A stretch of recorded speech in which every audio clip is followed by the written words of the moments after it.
के हुन्छ होला भनेर थोरै उहाँहरू आत्तिनु भएको थियो होला। अब नआत्तिनुहोस्, म यहाँ आएको छु, म तपाईँहरूलाई समस्या पार्दिनँ, अप्ठ्यारो पार्दिनँ। तपाईँहरू भगवान् हो, यस्तो आमाहरूलाई किन पार्नु? तपाईँहरूले सहयोग गर्न खोज्नुभयो, तपाईँहरूकै आफ्नै छोरी हराएको छ।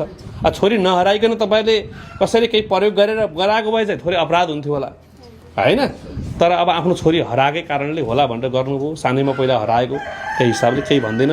यही हो, अरूका घरमा पनि कोही बालबच्चा चेलीहरू अल्पत्र अवस्थामा छन्, कसैका घरमा बस्छन्, परिचयविहीन भएका छन् भने पनि सम्बन्धित निकायहरूमा सम्पर्क गर्नुहोला। अहिलेका वडा कार्यालय जनप्रतिनिधिहरू सेवक हिसाबको हुनुहुन्छ, एकदमै सेवा गर्नुहुन्छ।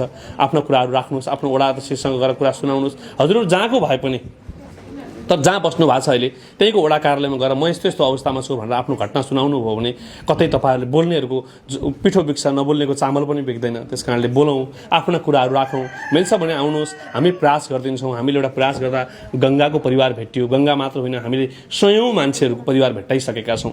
सबै धेरैको नागरिकता डकुमेन्टहरू बनाइदिएका छौँ। आशा छ म आज गङ्गाको यो विषयवस्तु बुझ्न यहाँ आएँ, तर अब आगामी दिनमा उहाँको छोरी लिएर आउन पाऊँ।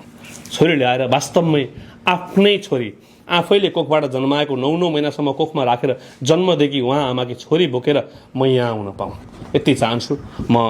हामीले मान्ने हजुरहरूले मस्जिद गएर जे माग्नुहुन्छ नि, मस्जिदको आशीर्वाद, हामीले मान्ने मन्दिर गएर मागिने आशीर्वाद भगवान्ले चाँडै तपाईँहरूको मान्छे भेट्यौँ, यही कामना गर्छु।